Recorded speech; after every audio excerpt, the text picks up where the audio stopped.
a gente está recebendo o doutor Eduardo Brigídio, que é cirurgião vascular, chefe de equipe do Hospital São Luís Anália Franco e membro da Sociedade Brasileira de Angiologia e Cirurgia Vascular. Quem não tem varizes, né, doutor Eduardo, hoje em dia? Como que, meu Deus do céu, existe algum jeito de alguém não ter varizes? Pois é, até uma faixa de 40 anos, 40% da população apresenta varizes. À medida que vai se envelhecendo, existem estatísticas que com 70 anos, quase 70% da população já apresenta alguma manifestação de varizes. Isso é hereditário? A maioria dos casos é hereditário. Existe gente que não tem propensão a varizes de jeito nenhum? Existe. Existe, por incrível que pareça, 1% da população mundial? Existe. Um pouco mais, bispo. É um pouco mais. Mas existe, sim. O que pode causar varizes? Então, a varize mais frequente é hereditária, né? Tá. E aí existem os fatores que desencadeiam. Por exemplo, sobrepeso, sedentarismo, falta de atividade física, uso de anticoncepcional em alguns casos, tabagismo, e por aí vai. Então, são fatores que desencadeiam. Gestação, né? Tá falando da moça que está super bem. Parabéns para ela, né? Perdeu. Nossa, parabéns, porque não dá para perceber mesmo, né? Não parece, né? Uhum. E o que acontece? São fatores que desencadeiam, né, essa doença. Como tratar? A meia elástica auxilia? Auxilia. Ela ajuda que não se ela não vai tratar as varizes. Tá, ela não tira. Não tira as varizes, mas ela ajuda naquela dor, naquele peso no final do dia, ajuda a não dilatar muito os vasos, ela ajuda. E aqueles cremes que falam, olha, passa esse creme. Esse creme é excelente. Que esse creme, vai, né? Esses cremes, eles melhoram os sintomas. Então, se você tem aquela dor vespertina, aquela queimação no final do dia, você passa um creminho, melhora. Dá uma sensação de alívio, mas ele não trata a doença. Ele é sintomático. E aqueles que falam que desaparece com ela? Não, isso não existe. Não existe? Não tem como desaparecer? Não. Ele não pode. Existe um que se maquiam, né? Maquiagem. Uma maquiagem, mas desaparecer não. Não. Qual que o tratamento é esse mesmo? Com agulhinha, isso mesmo? É só esse tipo de tratamento? Não, hoje a gente tem bastante, tem uma variedade enorme de tratamentos de varizes. Primeiro é preciso classificá-lo, né? Então você tem as varizes grau 0, a doença venosa. Na verdade a gente chama varizes a manifestação de uma doença que se chama insuficiência venosa crônica. Né? E insuficiência venosa porque crônica. O sangue não tem retorna. uma dificuldade de retorno venoso, né? O sangue ele pelo sistema arterial ele vai fácil até os membros inferiores. Depois ele tem uma dificuldade de retorno venoso. Então você vai classificando de acordo, né, com a clínica e a sintomatologia. Então você tem de graus 1 a 6. Por exemplo, grau 1 é vasinho só. Aquela pacientezinha que chega no consultório só tem vasinho. Para esse tipo de varizes, você faz a escleroterapia, que é a agulhinha que você acabou de comentar. Com glicose, né? Pode ser glicose, tem vários esclerosantes, né? Existe também, você pode fazer a escleroterapia física, que é a laser, mas funciona menos do que a escleroterapia química. Dói menos? Não. É a mesma coisa. Hoje a gente tem no consultório um aparelhinho que a gente resfria a pele e na hora de fazer a punção melhora muito. Então tinha pacientes que não conseguiam fazer, hoje estão fazendo. Olha aí a dica do doutor Eduardo, né? Tem gente que tem medo de agulha também, né? Sim, tem essa dificuldade. Tem essa dificuldade. Na hora do tratamento tem que explicar direitinho como é que vai ser feito. Tem algum número, assim, quando vai fazer essa esclerose? Posso fazer 20 aplicações, 30, tem algum tipo assim de restrição? Não tem. Não é muito bom que se faça muitas aplicações no mesmo dia, né? Pelo desconforto, pelo medicamento que você utiliza, né? Pode ter algum tipo de... Às vezes a gente pega lá uma paciente, eu quero tirar tudo hoje. Tá. Eu não tenho tempo, né? Nós recomendamos que não faça isso, porque vai ter dor na pós-aplicação, vai ter dificuldade às vezes para trabalhar, que dá uma dorzinha, e outra coisa também. A própria técnica de escleroterapia, às vezes, requer que nós façamos duas vezes, três vezes, né? Para que fique legal. Para ficar zerado. Exatamente. Salto alto. Salto alto é uma pergunta frequente, né? O pessoal vem com a listinha lá no... tudo que interfira na bomba muscular da panturrilha, que a panturrilha é o coração da perna. Tá. Ela pode causar danos à circulação, ao retorno venoso.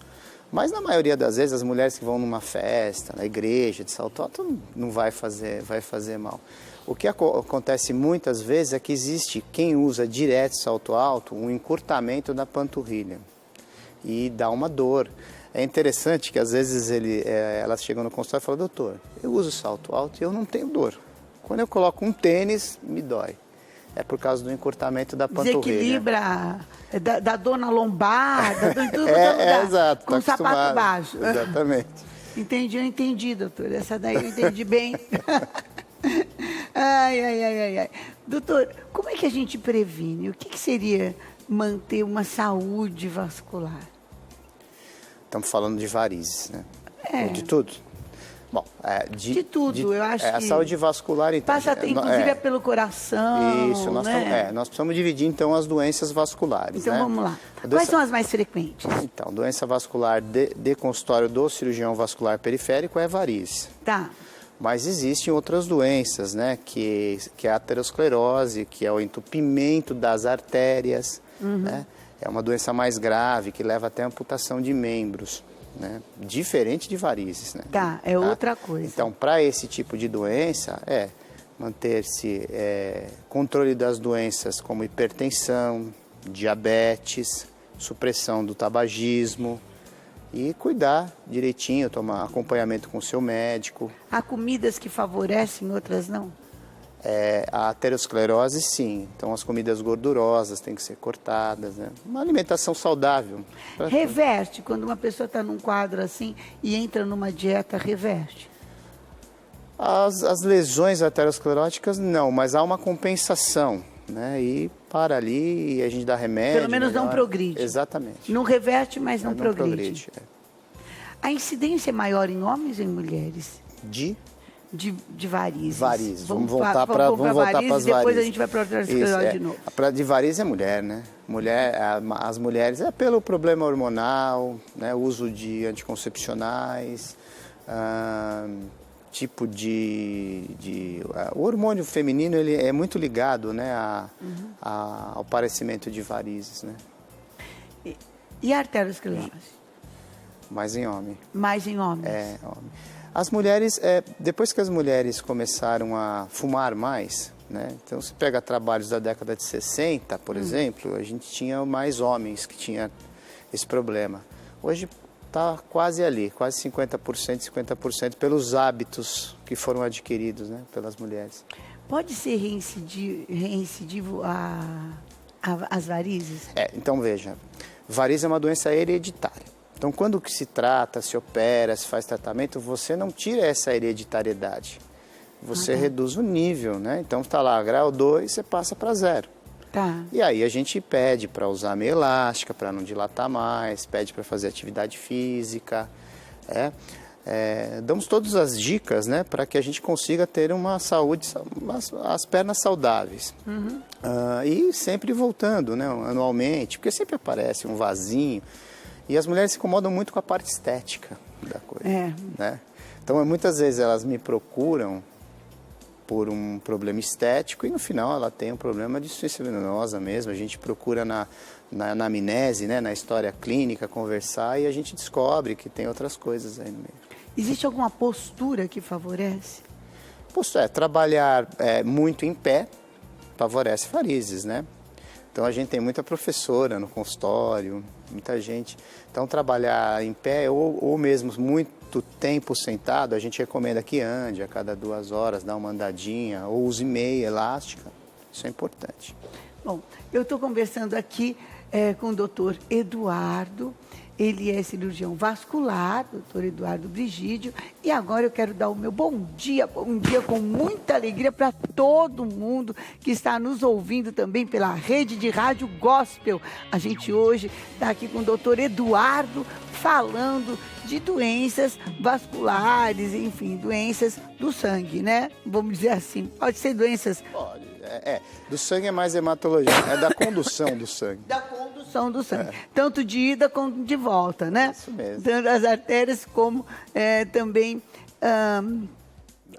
das veias. E o derrame, o que é, doutor Eduardo? Só aqui para a gente terminar, a gente tem visto uma incidência grande de derrame, inclusive em pessoas, que a gente chama de derrame, né?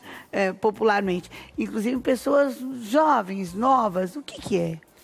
Isso já é uma parte neurológica, né? É um acidente vascular encefálico. Então você pode ter o derrame isquêmico, né? E o hemorrágico. O isquêmico é quando falta a circulação por algum motivo no cérebro. E o hemorrágico quando você tem um sangramento. Normalmente quem trata derrame são os neurologistas, os neurocirurgiões. Mas pode ter também no pulmão, em outras áreas, não é? Pulmão, da nossa... Aí não, aí já é uma embolia. Embolia, exato. Hoje está muito na moda, né? Vamos dizer assim, porque as embolias, elas estão diretamente relacionadas às tromboses venosas, que é uma outra doença vascular. Que é uma outra... Tem gente que tem propensão também, não tem? Tem gente que tem propensão a ter trombose venosa. Então, o que acontece? A embolia ocorre da seguinte forma. Na maioria das vezes se forma um coágulo na perna, por algum motivo, e esse coágulo se desprende e vai parar no pulmão. Isso se chama embolia de pulmão, é um trombo que vai parar no pulmão. A embolia é uma oclusão de alguma coisa à distância. Existem medicamentos que aumentam a incidência de doenças vasculares, enfim? Anticoncepcional oral com a base de estrógeno, né? A gente, né? O hormônio feminino. O hormônio feminino pode... Então, outras coisas à base de estrógeno também... De repente, pode na reposição hormonal. Então, a gente faz por exemplo, hoje é proibitivo, né, vamos dizer assim, tomar anticoncepcional que contém estrógeno acima de 35 anos, se for tabagista. Porque é uma chance muito grande exatamente, de ter uma trombose venosa e, consequentemente, uma embolia de pulmão. Bom, então aí estão as nossas dicas para você. Eu quero agradecer demais ao doutor Eduardo Brigídio, que é cirurgião vascular, né? E ele é chefe da equipe do Hospital São Luís, aqui do Anália Franco. Também membro da Sociedade Brasileira de Angiologia e Cirurgia Vascular. Nós temos contatos, então... Telefone 0 prestadora 11 3812 2922, 0 prestadora 11 3812 2922 e www.drbrigidiovascular.com.br. Muito obrigada, doutor Eduardo. Prazer de recebê-lo.